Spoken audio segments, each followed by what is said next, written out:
All right, welcome to The Explainer. We're about to dive into one of the most incredible stories in history, how a private company, a corporation, ended up conquering an entire subcontinent. Yeah, think about that quote for a second. History rhymes. Today, we are absolutely tuning into the music of India's freedom struggle. It's this epic 200-year saga, a story that starts with corporate ambition and somehow through greed, rebellion, and so much pain leads to the birth of a nation. Okay, so to really get our heads around this, let's look at a modern parallel that might surprise you: the tension between the IPL and the BCCI. Think about it. You've got this super powerful, almost rogue commercial entity. That's our East India Company. And then you have the established authority, the British Parliament, basically trying to figure out how on earth to regulate this thing. That struggle, corporate power versus state control, that is the absolute core of our story today.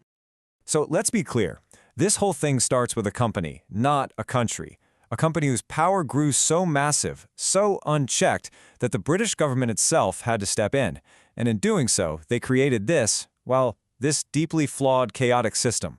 For decades, the East India Company was basically its own kingdom, but the sheer scale of its corruption and, frankly, its terrible management just got too big for London to pretend it wasn't happening. And what's so fascinating here, when you look at this timeline, isn't just one of these acts, it's the pattern. Just look at the dates. From 1773 all the way to 1853, you are literally watching Britain's growing panic in real time. Every single one of these laws is just another desperate attempt to put a leash on its own rogue corporation. You can just feel the situation spiraling completely out of their control. But, trying to patch up a sinking ship with tape rarely works. This whole mess of laws, it just created more chaos. This dual control system was a recipe for disaster. You had constant power struggles, bureaucratic gridlock. Nothing was getting done. And meanwhile, corruption was as bad as ever. But here's the most important part. All of these laws were being forced on millions of Indians who had absolutely no say in the matter. It was, from the very beginning, a system that was just built to fail. So what happens? What happens when a system built on pure exploitation finally pushes people way too far? Well, after about a century of this company rule, all that simmering anger was about to boil over. We're talking about a massive explosion, a revolt that would change the course of Indian history forever. And this is a classic, textbook case of history being written by the victors. Look at the two names for the exact same event. The British called it the Sepoy Mutiny, right? Sounds like a small, contained military problem, maybe just about some greased rifle cartridges. But for Indian nationalists, it was something entirely different. The First War of Independence, a nationwide uprising, civilians, rulers, soldiers, all fighting together against a foreign power. The names alone tell you everything you need to know about the two sides of this story. Yeah, this was never just about some rifle cartridges. Think of it more like a recipe for rebellion, and every single ingredient was there. Politically, you had rulers losing their kingdoms. Economically, people were losing their livelihoods as local industries are just crushed. Religiously, there was this real, palpable fear of forced conversion. And then you throw in the military, where Indian soldiers, the sepoys, were facing constant racism and discrimination. You see? Every single part of society had a powerful reason to rise up. Now, look, the revolt didn't succeed in kicking the British out, but its impact, absolutely immense. First off, the East India Company was done. Game over. It was completely dissolved. India was now under the direct rule of the British Crown. The army got a massive overhaul. But here's the really critical part, something that would have tragic consequences later on. The British decided to blame the Muslim population for the revolt. They began a policy of repression that sowed the first real seeds of communal division, seeds that would tragically bloom decades later. So here's one of the great ironies of history. Now that India is under direct crown rule, something new starts to happen. A shared identity begins to form, an idea of India as a single entity. Why? Well, it was built on the shared experience of being ruled by and resisting a foreign power. By creating one big, centrally controlled colony, the British accidentally helped create the very idea of a unified Indian nation that would one day overthrow them.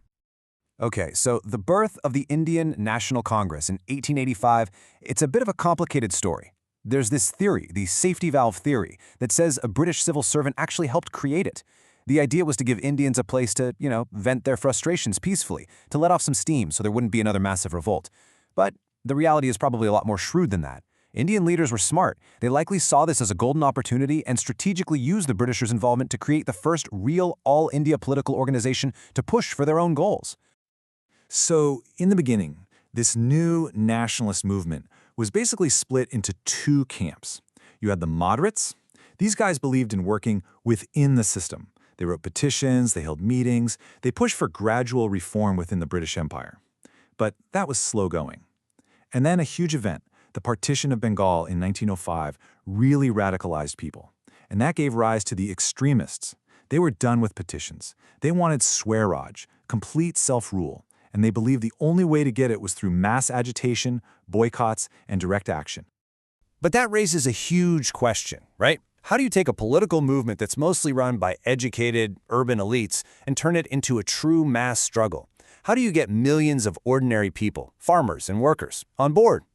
Well, the answer to that question would arrive from South Africa in 1915, and his name was Mohandas Gandhi.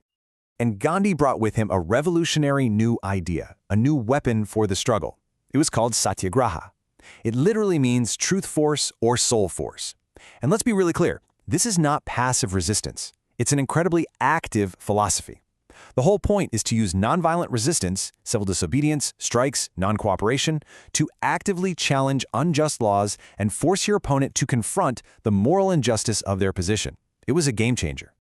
And this powerful idea, Satyagraha, became the engine for three massive, nationwide movements, each one bigger than the last, that just shook the British Empire to its core. It started in the 1920s with the non-cooperation movement, boycotting everything British. Then it ramped up in 1930 with the legendary Salt March. And finally, it all culminated in 1942 with the Quit India movement. This was the final, decisive call with the simple, powerful mantra, do or die. So by the time we get to the 1940s, everyone knows the score. Indian independence isn't a question of if anymore. It's just a question of when and, crucially, how. Decades of struggle had made British rule impossible to maintain. But the final road to freedom was going to come with an absolutely devastating price tag, as all those forces of division, many of them sown by the British themselves, were about to tear the subcontinent apart. You know, Britain's last-ditch efforts at reform were seen for exactly what they were. Hollow gestures, too little, too late. When they came out with the Government of India Act of 1935 offering this limited form of self-government but keeping all the real power for themselves, Jawaharlal Nehru had the perfect description for it. He called it a machine with strong brakes and no engine. All sizzle, no steak. It looked like progress, but it was designed to go nowhere. And if you want to know just how little faith Indian leaders had left in British promises, look no further than Gandhi's reaction to the Cripps proposal in 1942. Britain was getting hammered in World War II and was desperate for India's help, so they offered a vague promise of dominion status, but only after the war was over. Gandhi's response was legendary. He called it a post-dated check on a crashing bank. I mean, wow.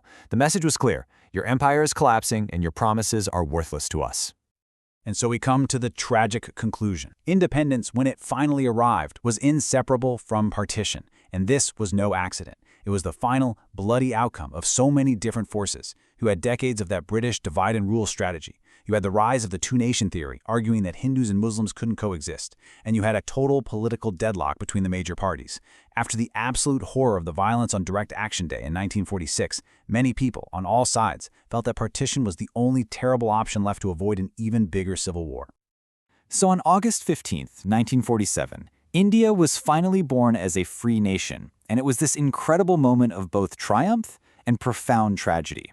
As the country was finding its feet, the main architect of its new constitution, the brilliant B.R. Ambedkar, left everyone with this powerful, timeless warning. He said, "However good a constitution may be, it is sure to turn out bad if those who work it are a bad lot." Essentially, a nation isn't just about its laws on paper, it's about the character of its people. And that's a thought that is just as powerful and relevant today as it was at the very dawn of independence.